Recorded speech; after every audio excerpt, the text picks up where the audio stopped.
कल्पना कीजिए, अरब सागर की नीली लहरों के नीचे कहीं एक राजसी नगर छिपा है। ऐसी दीवारें जो सोने सी चमकती थीं और महल जो अंबर को छूने के लिए गगनस्पर्शी खड़े थे। बचपन से सुनी कथाओं में यही था द्वारका, भगवान कृष्ण की स्वर्णिम राजधानी। फिर एक दिन उसी नगर की कहानी बदल गई। एक भीषण लहर ने द्वारका को निगल लिया। रातों रात सब समंदर में समा गया। क्या सच में ऐसा हुआ था या ये केवल एक जादुई कहानी है? चलिए, आज हम दुनिया के पन्ने पर उतरते हैं उस प्राचीन रहस्य में जिसका नाम है the lost city of Dwarka. Dwarka नाम सुनते ही इतिहास और श्रद्धा का संगम याद आता है। महाभारत और विभिन्न पुराणों में वर्णित है कि मथुरा से जाने के बाद भगवान श्री कृष्ण ने यह भव्य नगर बसाया। सोने की दीवारों, संगमरमर के मंदिरों और गगनचुंबी किलों से भरपूर यह नगर अत्यंत वैभवशाली था। किंवदंतियों के अनुसार जब कृष्ण उस भौतिक लोक से चल दिए तो एक भयंकर लहर आई और द्वारका को समुद्र में डुबो गई। सारी काशी जलमग्न हो गई। हालांकि विज्ञान की आंखों से देखें तो इस घटना की पुष्टि नहीं हुई। फिर भी द्वारका की कथा गुजरात की मिट्टी और उस पार की लहरों में एक उम्मीद जगाती है।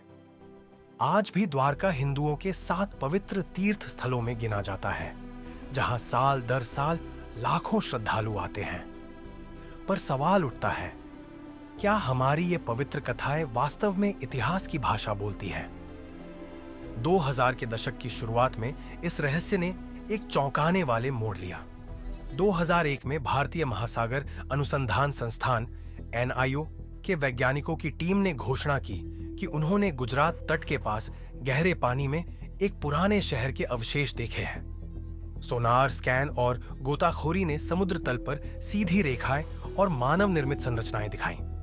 गोताखोरों ने विशाल पत्थर के खंभे, कटी हुई दीवारों के अवशेष और एक पुराने जेट्टी, बंदरगाह की खंडहर पाई।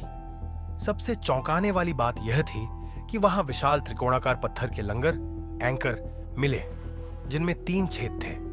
साफ संकेत कि कभी यहां विदेशी जहाज आते थे।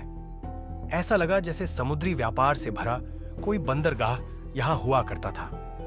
और भी पुरातात्विक खोज हुई है। 1983 से 1990 तक की खुदाई में शोधकर्ताओं ने द्वारका नगर की मजबूत नींव के अवशेष पाए। पत्थर के ब्लॉक, स्तंभ और पुराने समय के पानी निकासी के उपकरण जो नगर की दीवारों के थे। वर्तमान द्वारकाधीश मंदिर के नीचे 7 परतों वाले प्राचीन मंदिर के खंड मिले, एक के ऊपर एक बने हुए। यह दिखाता है कि यहां हजारों सालों से लोग ईश्वर की उपासना में लगे रहे। इसके अलावा द्वारका के समीप बैठ द्वारका नामक छोटे द्वीप पर भी खुदाई से हजारों बर्तन, मृदभांड, मोती और खोपरे मिल चुके हैं। इन अनुसंधानों से मिला संकेत यह है कि लगभग 3500 साल पहले भी यह क्षेत्र लोगों से भरा रहता था। कुल मिलाकर इन खोजों ने एक बात साफ कर दी, समुद्र तल पर एक नगर के अवशेष हैं, दीवारें, लंगर, जेट्टी, जो संकेत देते हैं कि कभी यहां सभ्यता का बसेरा था। फिर चाहे वह महाभारत काल की हो या बाद के किसी प्राचीन युग की। लेकिन इस खोज के साथ साथ विवाद की आग भी भड़क उठी है। कुछ विशेषज्ञ अभी भी कहते हैं कि हो सकता है ये तो सिर्फ समुद्र की प्राकृतिक चट्टानें हों, मानव निर्मित नहीं। कुछ इतिहासविद और पुरातत्ववेत्ता इस दावे से सहमत नहीं कि मिले अवशेष कृष्ण के समय के ही हैं। उनका तर्क है कि जो पत्थर और मिट्टी के टुकड़े मिले हैं, उनकी शैली और डेटिंग मध्यकालीन दिखती है, 5000 साल पुराने युग कल्पना से कहीं नहीं। प्रसिद्ध इतिहासकार डॉक्टर DD कोसाम्बी तो कहते हैं कि महाभारत में वर्णित द्वारका शायद गुजरात में नहीं थी, बल्कि कहीं और हो सकती है, उस पर देश की मिट्टी से बहुत दूर। इन विचारों ने बहस को और हवा दी है। कुछ विशेषज्ञों का कहना है कि आज तक हमें उस नगर से कोई सीधा प्रमाण नहीं मिला, कोई शिलालेख नहीं, कोई सोने की मूर्ति नहीं जिस पर स्पष्ट लिखा हो। वैज्ञानिक तरीके से देखें तो मिले अवशेष 1500 ईसा पूर्व के करीब के हैं, जबकि पुराणों के मुताबिक कृष्ण युग उससे बहुत पहले का है। इसे लेकर पुरातत्व और इतिहास जगत में प्रश्न खड़े हैं। इन सभी बहसों के बीच 2 धड़ों में लड़ाई चल रही है। एक तरफ आस्था और पुराण, दूसरी तरफ वैज्ञानिक जांच। अंततः द्वारका का सच अभी भी खोजा जाना बाकी है। जैसी जैसी खुदाई होती है उतनी उतनी अटकलें बढ़ती जाती हैं।